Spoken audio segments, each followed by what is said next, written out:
What's going on, everybody? Dave Patterson here from Keller Williams and Selling the Six. I'm here with Parthi Kandavel at his campaign office, who is currently running for City Councillor of Scarborough S.W, which is our Birch Cliff.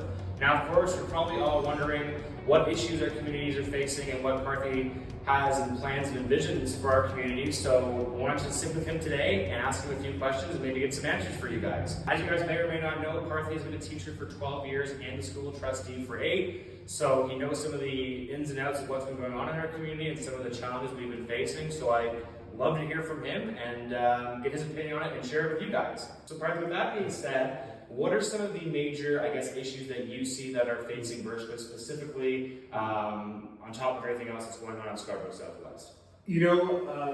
Being the trustee gave me a real insight, especially I work very closely with Birch Cliff, Blantyre, Courcelette families through parent councils. And last year, my wife and I were blessed with baby girls just 20 months now. And we're looking at city programs like many families in Birch Cliff are, and we're seeing a dearth of programs being filled up 7 a.m. on opening day. Whereas there are other areas of the city that are better served, and we need to increase the amount of family and especially kid programs that are available. I want our city to become family-centric, kid-friendly, and we're seeing that becoming a growing issue. A lot of young families moving to Birch Cliff, so that's top of mind for me, both personally but also as a city councillor. The other piece is the streetscape around Birch Cliff. There's so much potential. We want to attract the right types of developments with the right amount of street setbacks, so you have a walkable community that also has great restaurants, coffee shops, stores to shop at. That's going to be top of mind to make this stretch of Kingston Road, as well as with Cliffside, more livable and functional, and attracting the right type of developments that make the streetscape walkable and lively. What are some of the, challenges personally that you would like to see change in the community that maybe in the past haven't been addressed, that we feel like is something that needs to be pushed forward and be brought aware to the community itself?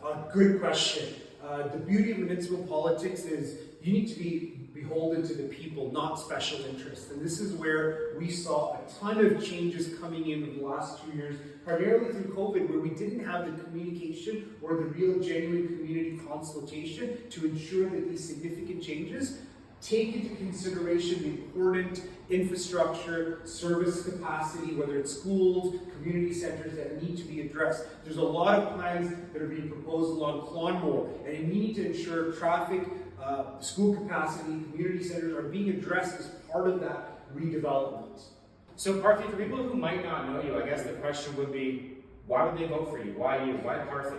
That's a great question, Dave. I've had the privilege of being elected by Birch Cliff and Scarborough Southwest in 2014-18 as trustee. I was, known for my accessibility and my communication. I'm very privileged and proud to have the support of a lot of parent leaders in our community. Day one, I can hit the job running. I understand municipal governance very well. I had the privilege of chairing important committees at the school board, including the finance and budget of the Toronto District School Board, a $3 billion organization. So I can hit the ground running. I understand municipal governance, community consultation, and the voice of residents need to be the overarching theme when we look at any changes happening to our community. So Parthi, as a local resident, neighbor, and parent who lives in the community, I guess one question that I have, and I'm sure many of you do, is with these larger developments that are happening in and around the community, like the Quarry Lands, etc., how do you see that affecting the infrastructure of the community that might not have the space to currently accommodate it? A good question, and it's something when I was a trustee I raised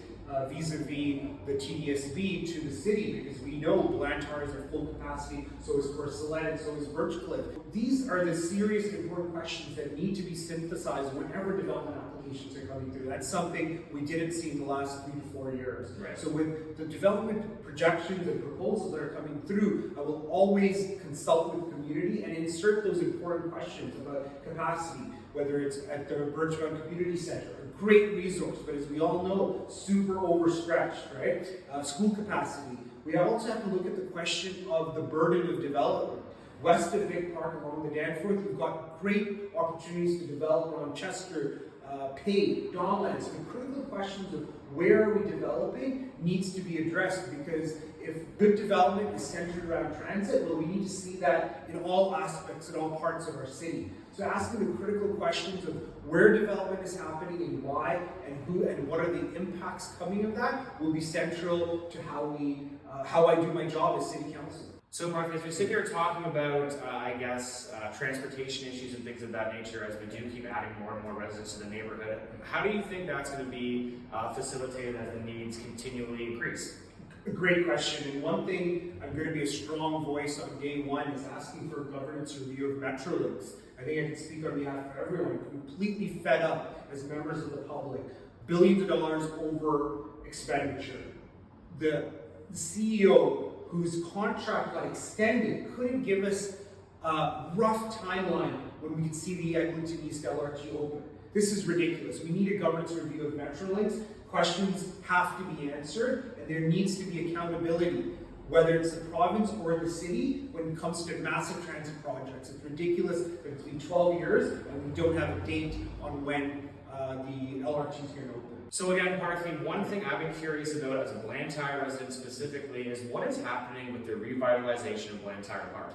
Good question. I think not just to Blantyre, but many neighborhoods in our community have seen a lack of communication. So one of my priorities coming in would be meet with the senior staff that are responsible for the execution of that revitalization plan and host an in-person community meeting. I think many times doing the virtual stuff doesn't work. You need to have answers and allows residents to have a back and forth with city staff to have clear questions answered clearly with specificity, meaning what's happening, when is it happening, and I think that's something I can completely support and commit to, is ensuring early 2024 we're getting a very specific timeline on what to expect, whether it's splash pad, whether it's pool enhancements, playground enhancements. Having clear communication commitments spelled out will be a priority. All right, Parthi, one quick question I do have for you is, what is up with the purple and green branding? Great question. I've got into it a couple of times. When you mix red and blue, you get purple. And that I think captures some of my broad political philosophy is that, in areas of social progress, we have to be progressive. And in terms of how we spend tax dollars at whatever level of government, we've got to be careful. We're spending tax dollars in a way that is with integrity and due diligence.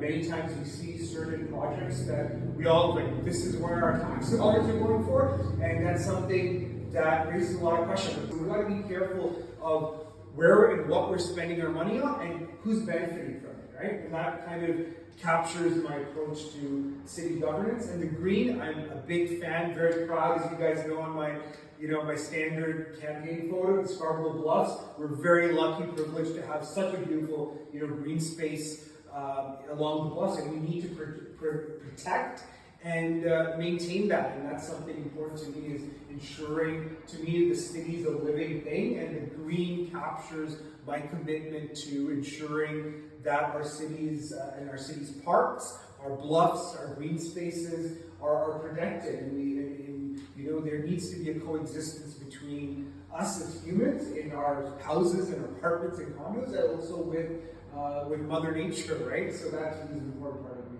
as well. Parthi, thank you again so much for being here today. I really appreciate it. Best of luck in November. Thank you, Dave. This is a great community service, and I know you do so much for the community with the pumpkin giveaways and raising the backpacks at Albert and the food drives with the Bluffs Church. Thank you, brother. Appreciate it. All right, talk to you.